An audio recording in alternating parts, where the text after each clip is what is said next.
কেমন লাগছে সবাই জানিয়ে আমার কচাকে। Happy birthday to you.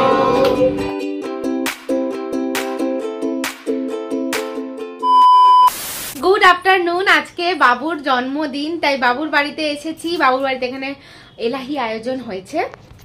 এখানে এই যে রূপোর থালা বাটি গ্লাসে বাবু খাবে, আর আমার গিফট দেওয়া হয়ে গেছে। দেবতম ওখানে বসে আছে। এখানে বাবু সাজগোজ চলছে। বাবু তুই কি পুরো সাজগোজ কমপ্লিট করে তারপরে সবাইকে দেখাবি? মানে পাকতে যেটুকু বাকি ছিল কালকে রাত্রি 12টার থেকে বয়স বেড়ে গেছে, ও পেকে ঢোলও হয়ে গেছে। তো আজকে বাবুর জন্মদিন স্পেশাল ব্লগটা দেখতে থাকো, আশা করি ব্লগটা দেখতে খুব ভালো লাগবে। চলো ও দেখি তোর ড্রেসটা দেখি। Wow, shirt. আর তুই সকালবেলা নতুন জামা কাপড় পরে পুজো দিতে গেছিলে? দেখি তোমাকে দেখি, সামনে এসো। কেমন লাগছে সবাই জানিয়ে আমার কচাকে। কচা এগুলোতে এটাতে কি খাবি? কি জানি আবার কি? খাসি এখন নয়, আমার জন্য মাছ স্পেশাল। তোর জন্য মাছ?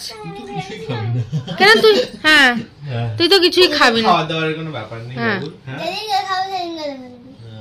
যেদিনকে খাবো। আজকে কি আজকে রান্না বান্না হয়েছে, আজকে তুই খাবি না?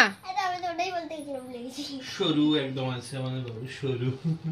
দেখি বাবু তোমার কি এই যে বলো, গানটা বলো। বিজলি থেকে খোকা বিড়ি জ্বালায়, সেই বিড়ি ছাই সবাই হাত পেতে। বাহ, এটা কে শিখিয়েছে? এটা কে শিখিয়েছে? সুন্দর বার্থডে ছিল 22 তারিখ, মানে 22শে অক্টোবর। বাট সেই দিন বার্থডে পালন করা হয়নি। দিদিভাইরা সেই দিন একটুখানি বেরিয়েছিল ওকে নিয়ে, তাই জন্য তার বেশ কয়েকদিন পরে বার্থডে পালন করা হয়েছে। কেক চলে এসছে মানে বুঝতেই পারছো, কেউ আর ওয়েট করতে পারছে না। বাচ্চাগুলো এখানে কেকের সামনে দাঁড়িয়ে আছে, তাদেরকে কোনো মতে দাঁড় করিয়ে রাখা হয়েছে যে একটু পরেই কেক কাটা হবে। Happy birthday to you, happy birthday to you, happy birthday to you, happy birthday to you.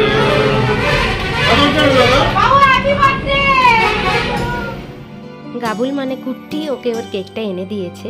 খুব পছন্দ করে কেকটা আনা হয়েছে, কেননা মেয়ে আমাদের সাজতে গুজতে খুব ভালোবাসে, তাই কেকের থিমও হয়েছিল মেকআপের। এই হলো বার্থডে স্পেশাল লাঞ্চের menu for our birthday girl.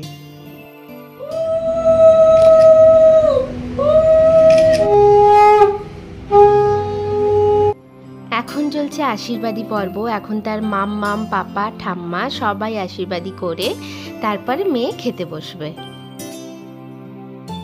আদর ভালোবাসায় ঘেরা এই মুহূর্তগুলো কতখানি মূল্যবান ও হয়তো এখন বুঝতে পারছে না, কিন্তু বড় হলে আমার ভিডিও দেখে ঠিক ওর মনে পড়বে, আর তখন খুব ভালো করে বুঝতে পারবে। এখন সমস্ত পর্ব শেষ, এবারে বাচ্চাগুলো খেতে বসেছে। প্রত্যেকের সাথে প্রত্যেকের মায়েরাও বসেছে খাওয়াতে। আর এই যে বদমাস, কালকে থালাটা কখন উঠে যাবে? কখন? দুপুরবেলায় খাওয়ার সময় আমার মাথায় খেয়ে খেতে ঝাঁপিয়ে উঠে চলে আসছে, থালার মধ্যে ঢুকে যাবে। কালকে দুপুরবেলায় তারপর সবটা খেয়েছিল তো। হ্যাঁ মোটামুটি কোনো মতে খেয়ে জল ফল দিয়ে গিলে টিলে তারপর। হ্যাঁ বাবু, তারপরে তবে আমার পকেটে তখন আমি সরি কানের সাইডে দিয়ে লঙ্কা ঢুকেছিলাম, মামা লঙ্কা খেতে খেতে মুখে ধরে। কানের সাইডে লঙ্কা ঢুকেছিল? ইয়ে বাবা, কি রে?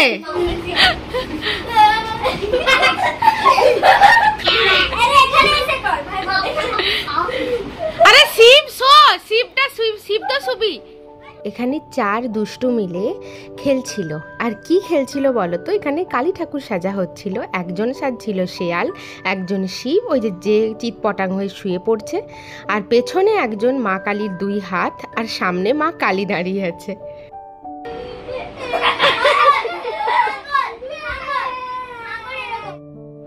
এখন সবাই চলে যাওয়ার পর প্রত্যেকে ক্লান্ত হয়ে শুয়ে পড়েছে, কিন্তু যে বার্থডে গার্ল তার আজকে ছুটি, তার আজকে কোনো বকাবকি নেই, সে আজকে খেলছে। গৌতম চলে যাচ্ছে। 8 ইয়ার্স এর 1 ডে হয়ে গেছে। দেবতম চলে আছে, তাই জন্য যে হাবিলদার ট্যাগ সমেত জামা আজকে যা যা গিফট পাচ্ছে সব একবার করে পরে নিচ্ছে। এটা হচ্ছে, হ্যাঁ এটা তোমার গিফট দিয়েছে বম্মা, বম্মার গিফট পরে নিয়েছে ট্যাগ সমেত। ওই তো দেবতম চলে আসে, তাই উঠে পড়লো লাফিয়ে কোলে।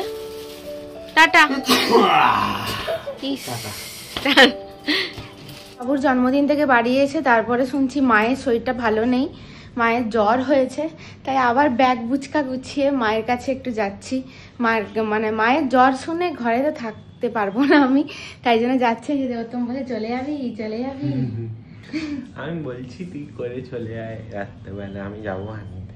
বারবার যাতায়াত, আবার কালকে আবার যাব, কালকে যাব বলতে কালকে মানে মায়ের জ্বরটা তো আর একদিনে কমে যাবে না, আজকে 102 জ্বর। যাই আমি যাই, আমি তাড়াতাড়ি চলে আসবো।